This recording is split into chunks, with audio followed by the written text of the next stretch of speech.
Well, good morning again. Do you all feel ready and confident about the test we're going to have on Friday? Well, we're going to have it anyway. Please do remember to bring a non-internet calculator because your smartphone has way too much access to information and stuff. And something to write with, probably a pencil with an eraser.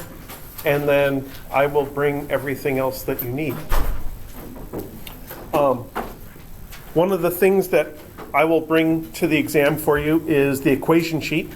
And I picked out what I think are the most important equations, the ones that I use over and over again when doing kinematics analysis with students in introductory physics. So we have the definition of average velocity. That equation is always true. And you could rewrite that as a division if you want. And I think on the line above it may actually be written as a division. You could say V average X equals delta X over delta T. But really it's the same equation as the multiplicative form, where you're taking the V times the delta T. And then on the next line, the constant acceleration equations, we just use those over and over and over again in trying to analyze linear constant acceleration motion, like cars that are speeding up and slowing down, free fall, where an object is moving and accelerating in the vertical direction, and also projectile motion, where you can have sideways motion in addition to the vertical motion and acceleration. And then another kind of separate process we talked about is how to deal with vector quantities, where you may have a single quantity like a displacement that has some X component to it, some width of the arrow, and some Y component, some height of the arrow. And we generally use those four relationships as much as possible when dealing with vectors and their components. And all of the equations of kinematics, except for the v-squared equation, are basically vector equations. The v-squared equation's a little special. We'll kind of talk about how that's related to vectors later after probably in April after exam 2. So this morning I dug out the old practice test that was buried in the spring 2018 folder and copied it into our main course web folder to make it easier for you to find. I made sure that all of the OneNotes that I've been writing got updated to PDF, and that file contains everything. And then I also made sure that the YouTube playlist actually has all of the videos. For some reason, it's not automatically taking each recording and adding it to our class playlist, so that's up to date now. So with that, does anybody have any requests for particular problems to go over, maybe something from homework 2? Remember, WebAssign will let you do late work on homework 2 for half credit. So all you have to do is pull up homework 2 and click on the request extension, and WebAssign will automatically grant you an extension for a couple of days so that you can scoop up some partial credit. So does anybody have any requests? The 2 horses, or the stubborn mule question, where they're trying to pull a stubborn mule? The stubborn mule. That has to do a lot with the phrasing of how we talk about forces. So, oops.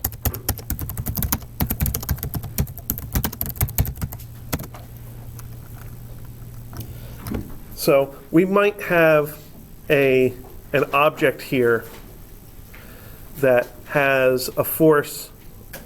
I'm going to pick some arbitrary forces, 50 newtons at an angle of 45 degrees, and then 70 newtons at an angle of 30 degrees. And the basic idea is that you can add these things as vectors.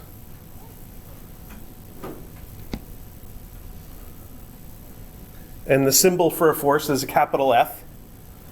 And in order to add things as vectors, we basically need to find x components and y components. So if I want to find F net x, that would be F1x plus F2x. Then I need to think about how to take the information I have about F1, let's call this one F1, and F2, and turn them into an x and a y component. So one way to deal with it is to find the standard angle theta that corresponds to the direction of that vector. Then we can use the magnitude cosine to find the x component, magnitude sine to find the y component. So our theta 1 is measured from the x-axis like that.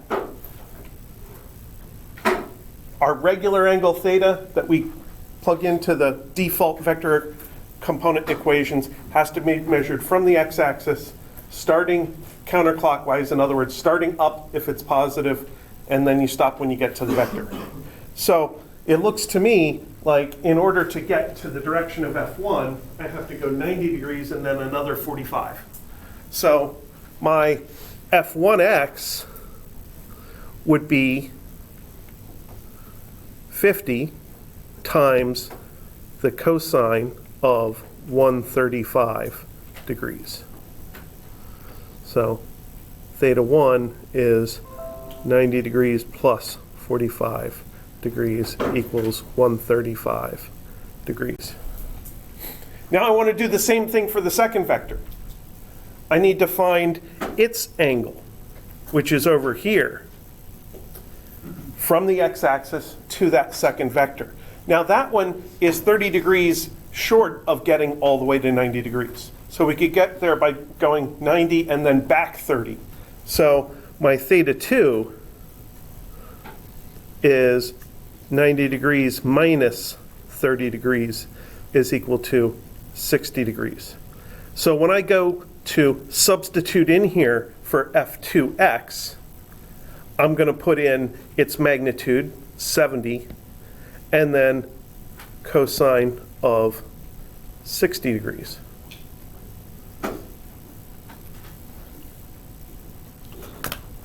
So that gives me two values that are added together. 50 times cosine of 135 is equal to negative 35.4. Negative 35.4 plus 70 cosine of 60, I'm pretty sure is 35.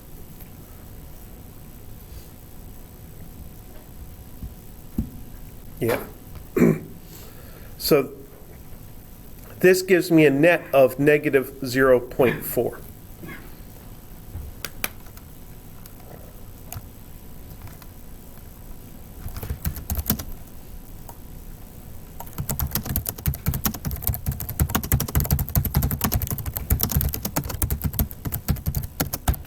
Sometimes the word resultant is used to refer to the sum of two vectors. Personally, I like the word sum better because it's shorter and more people have heard of it. I don't like making up a word for this. To me, the word resultant, I don't know, this is the only place I ever see it, is when teaching vectors in introductory physics. So far, I have figured out the x components of my two diagonal vectors, and I have added them together in order to find the x component of the total vector. That's only part of the total vector. I need to find the y component, so I do the exact same thing for the y direction, but for the y components, instead of using the cosine function, I use the sine function. So let's write that out and see what it looks like. F net y is equal to 50 sine of 135 degrees plus 70 sine of 60 degrees. So 50 times sine of 135 is equal to 35.35, 35.4, plus 70 times sine of 60 is 60.6. So minus 35.4 is 25.2. So that is the net y component, which I get from just adding up the individual y components. Now, if you think about what would happen if you pulled on an object in two directions that are one to the upper left and one to the upper right, the left and rightness of those pulls kind of cancels out a little bit, and the left-rightness of the overall result is very small, because one was negative and one was positive. And by calculating that angle theta from the x-axis, that allows us to just use the cosine to automatically generate that minus sign. And here, it automatically made it a positive result. And then the y components, both of them were up. The one was up left, the other one was up right. So both of them ended up being positive y components, and they add up to something higher than 25. Yes, that is a good point.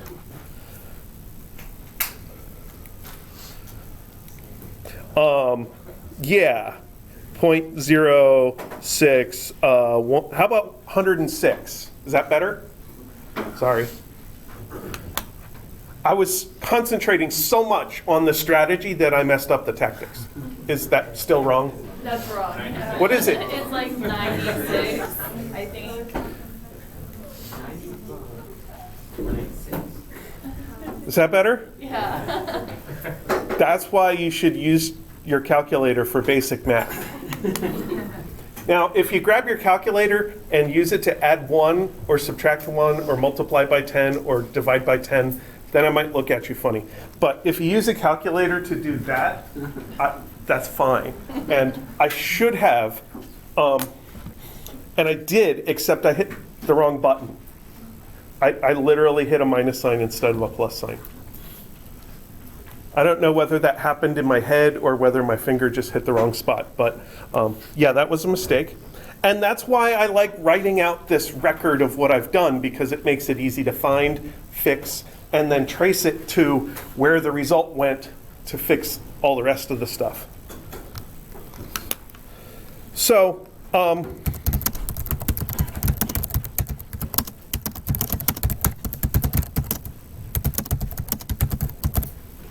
the resultant forces x and y components are now known, and that means that the magnitude of F net is equal to the square root of 0.4 squared plus 96.0 squared, which I'm pretty sure is going to end up being 96.0. I don't think it's going to make any difference whatsoever. Square root of 0.4 squared plus 96 squared, close parentheses, equals 96. Yes. Newtons. And then we could figure out the direction also if we think about where this thing is. It is over here. So there's our F net. It came out with slightly negative in the x direction, so just slightly to the left, and mostly up, so I made it very high on the graph. And then to find the direction, I should take the inverse tangent of y over x. So the inverse tangent of y 96 over x negative 0.4 is equal to the inverse tangent of parentheses 96 over negative 0.4, close parentheses. Negative 89.8. And I look at that and I say, negative 89.8 would be down there, my vector's up there, add 1/8 to fix it. So theta is 180 plus negative 89.8, which is 90.2 degrees. I really hope it is.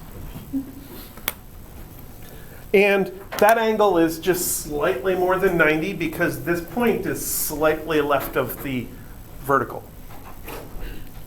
And that was the first part of that mule pulling question, was to take two vectors given as magnitudes and directions and add them up and find the net magnitude and the net direction.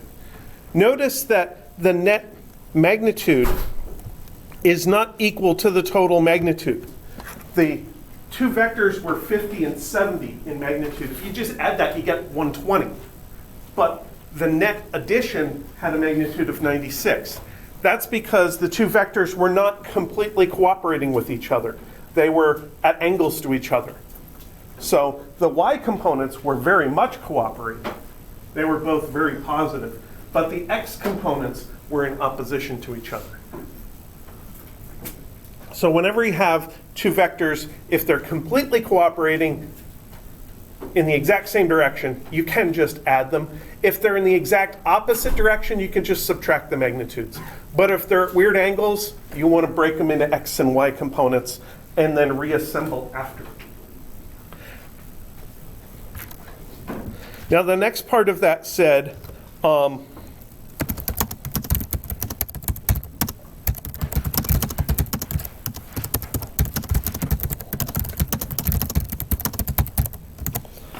what if there was a third force that caused the net to be 0?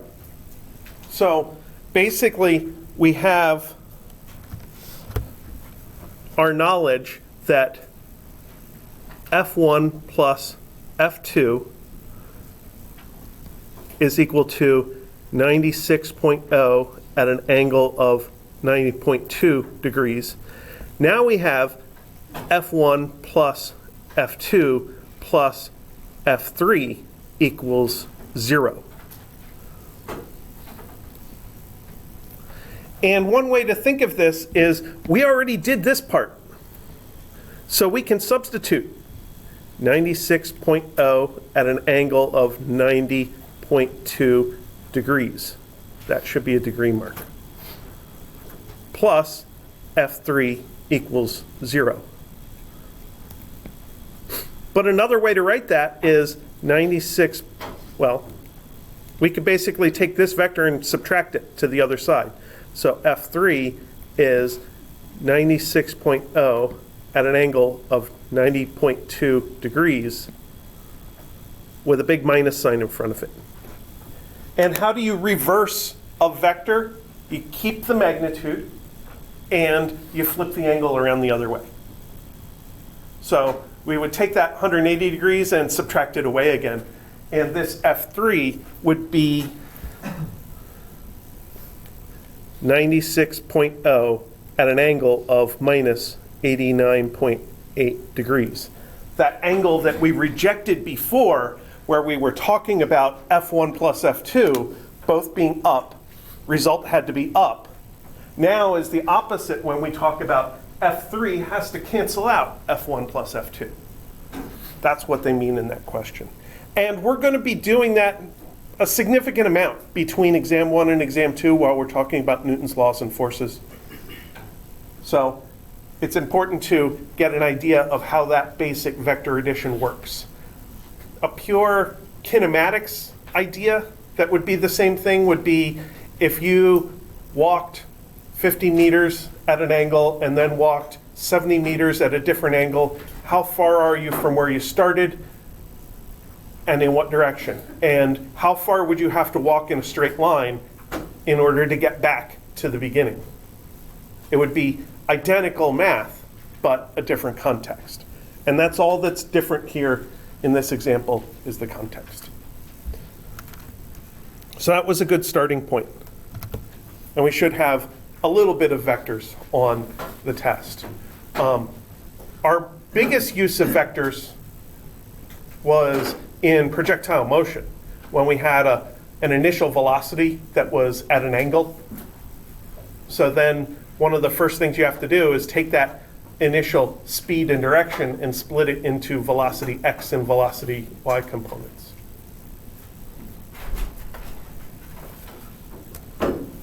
So that's another use of this multiplying by sine and cosine. All right. What else should we go over?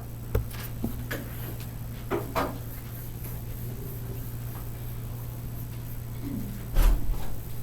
go over number 7, the last part of 17 on the homework. Okay, let me, real quick, I'm already on Blackboard over here, so I'll click into WebAssign and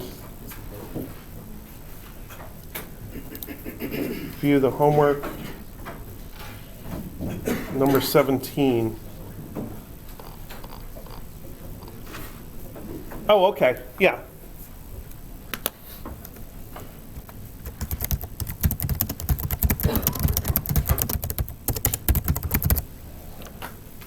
So I gave kind of two vector equations to deal with relative velocity, and I said that the easiest one to use is v boat. An earth is v boat relative to the water plus v water.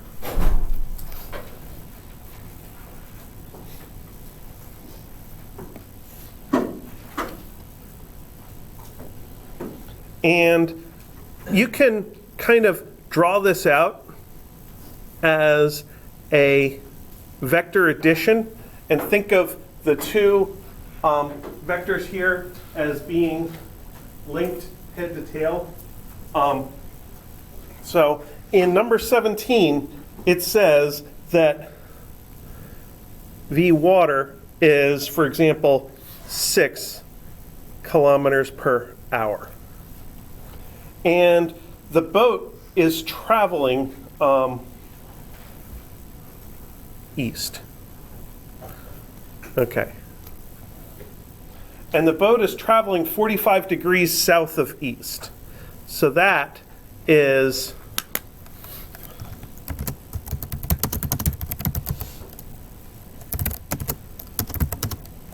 VB direction. So VB is 45 degrees south of east. So I'm just going to draw that direction here. Well, I can just draw an arrow. So there's my 45 degrees. And then the other thing that's given is the boat's heading. The boat's heading is what direction the nose of the boat is pointing. So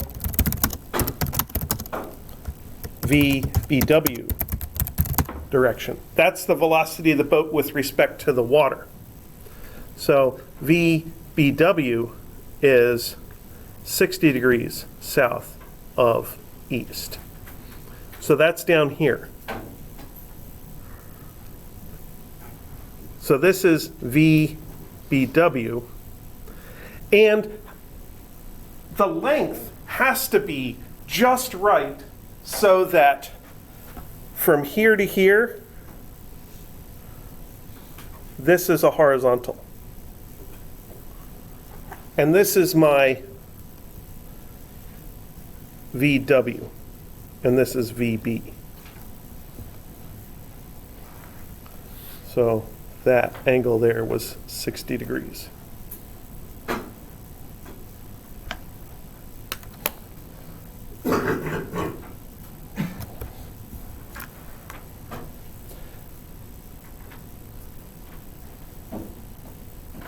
Now, in this vector addition, we know all three angles of our triangle. So I can kind of redraw the triangle like this. And this is 15 degrees because it's the difference between 60 and 45 degrees. This is 45 degrees.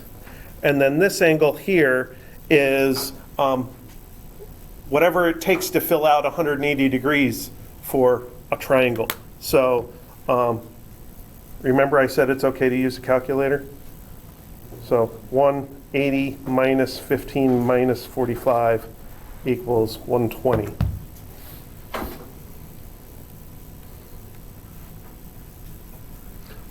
degrees. And this side of the triangle is 6 in my example. So in a case where you know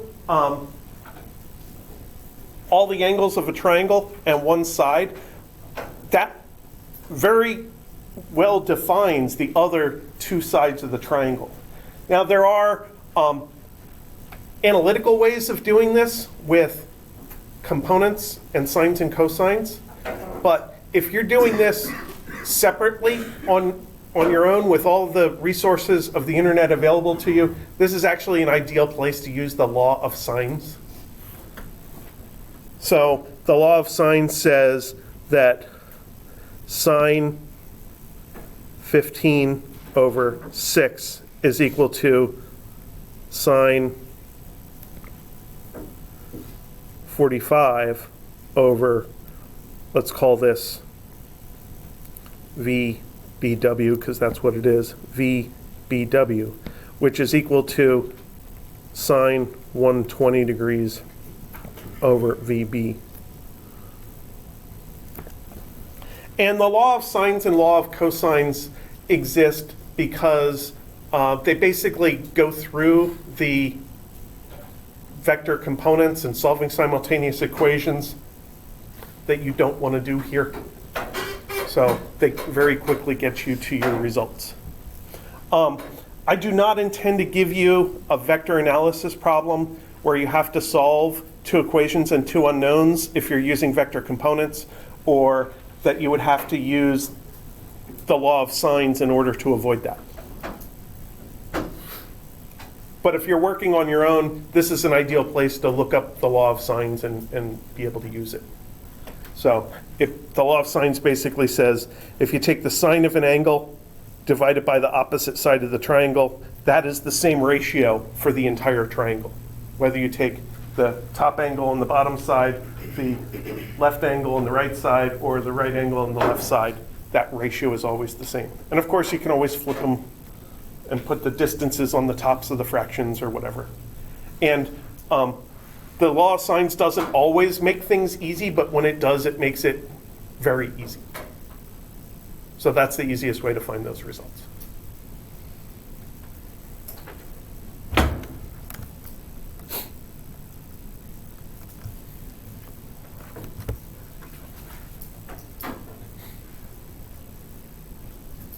Does that make sense? Okay. It's certainly possible to do with vector components, doing x and y components, but it's just not pleasant. And it's not necessary.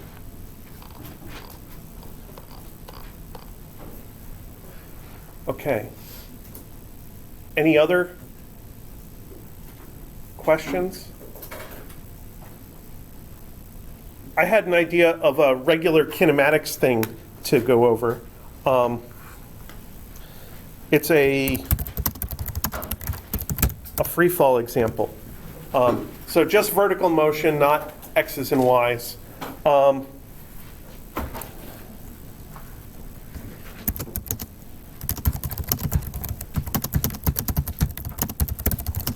So I'm going to start a ball at an initial height of 1.5 meters.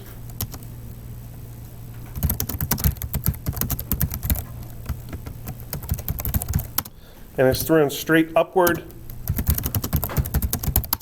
with a speed of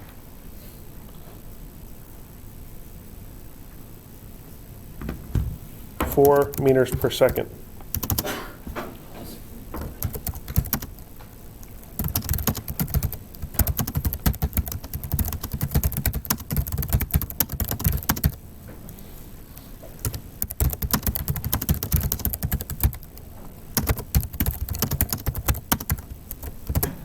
And I want to know, for some reason, I don't know why, but somebody wants to know the average speed and average velocity of the free fall to the floor. So first we have to kind of envision what's going to happen here. So we're going to start here, launch upwards with 4 meters per second. And the ball is going to travel upward and eventually turn around and come back down and then hit the ground. And then this is our 1.5 meters.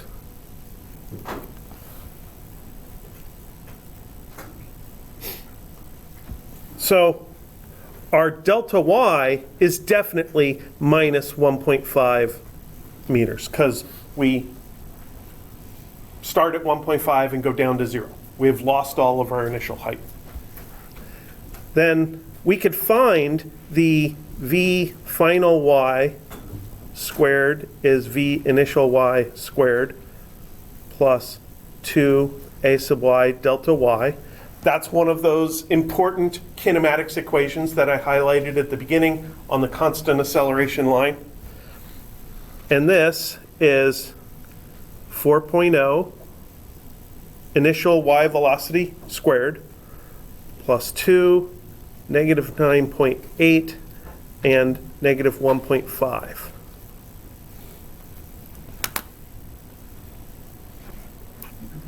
So the v squared equation does a pretty good job of giving us a clue about our final y velocity. 4 squared and 2.8 and 1.5. 45.4. And v final y is negative square root of 45.4. The equation tells us v squared, but we have to take the square root. And when we do that, we have to choose whether we want it to be plus or minus. Negative 6.74.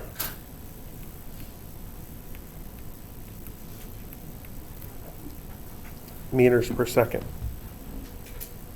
So why do I bother to calculate the final y velocity? Because it very easily tells me the average y velocity. Between launch and landing, or between launch and impact, this is a constant acceleration process. So I can use delta y is equal to v average y delta t. That's one place I could get the average y velocity, but I can also use v average y is 1/2 v iy plus v fy. The average velocity in constant acceleration is halfway between the initial and the final. So then this would be 1/2 of 4 plus negative 6.74, which is 2.74 over 2, negative 1.37.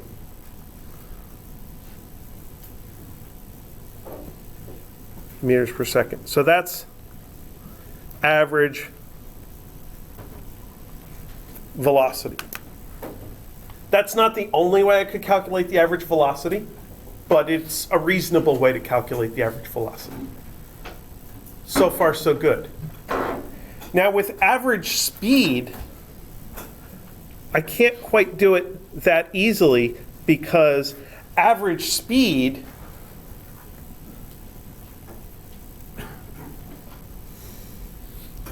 is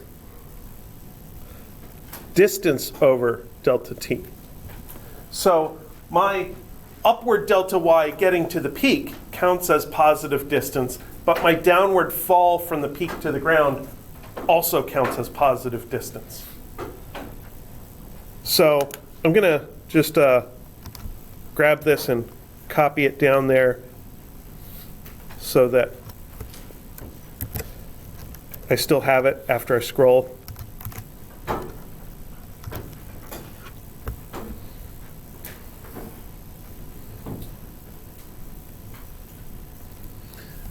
I need to know something about the top of this motion. So what's true at the very top? That y, that vy is equal to 0. So that means vy squared is v initial y squared plus 2ay delta y. That turns into 0 equals 4 squared plus 2 negative 9.8 times delta y, which means delta y is 4 squared over 2 times 9.8. So it becomes positive when you add this to the other side, and then you divide by the 2 and the 9.8 that are now positive in order to solve for y. So 4 squared divided by parentheses 2 times 9.8 is 0.816. 0.816. So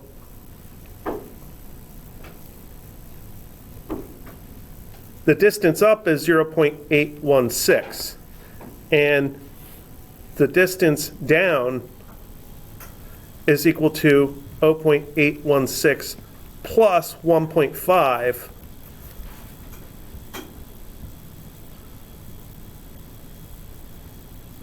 which is 2.316. So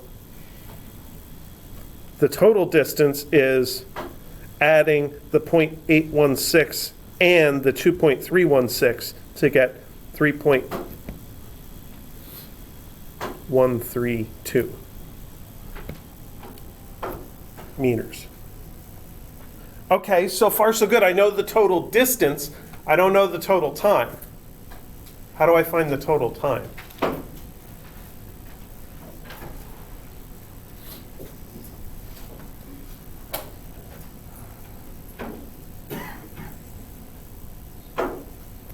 Any ideas?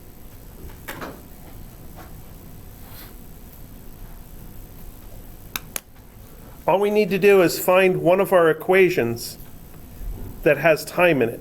Delta y is VIY delta t plus 1/2 AY delta t squared. Delta VY is AY delta t, or V final y squared is V initial y squared plus 2AY delta y. Those are the three most useful equations on the constant acceleration line on the equation sheet. So how about I use this one to solve for the total time?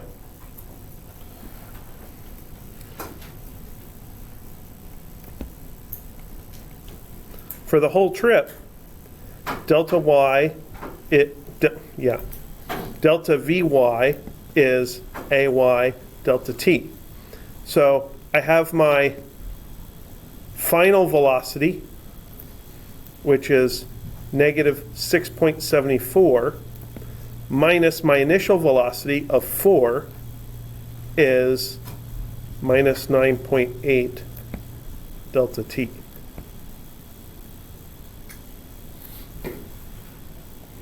I didn't have to do this when finding the average velocity up above in the red text because I just used the initial and final and averaged them. And I can do that for a big constant acceleration motion. But as far as distance goes, this is not constant acceleration. This is weird. So we had to calculate a total distance here. We have to calculate a total time.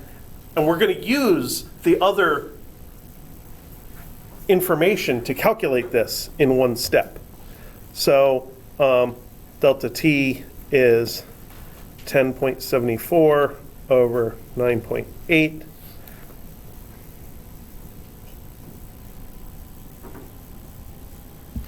.096. So therefore, I can go back to blue and say average speed is 3.132 meters over 1.096 seconds. 3.132 divided by 1.096 to get 2.86 meters per second.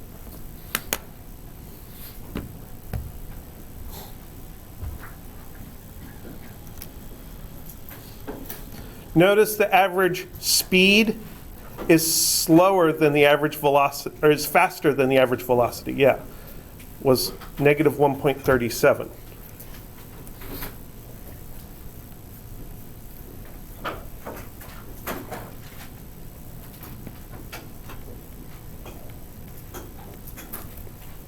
Because speed is calculated by adding together all the distances along the way. And when you're adding distances, they always just add. So it produces a big result. Velocity is calculated by adding all the displacements along the way. And some displacements are in one direction, some displacements can be in the other direction, so they can cancel each other out.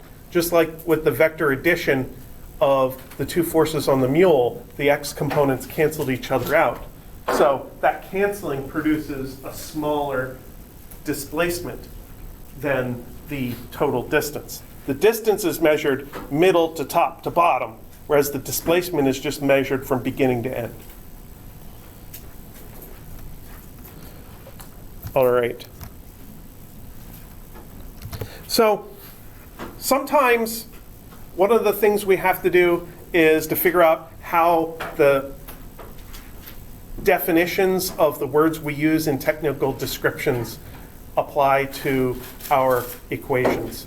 So hopefully today you got good reminders about what vector components are, what a resultant is, and average speed and average velocity. And that will help you be able to read our physics word problems a little bit better. So we'll come back in, and you guys get a second review session on Wednesday. So I'll be here to do that. I will answer whatever questions you want, especially about the practice test, and we'll get you all ready for Friday.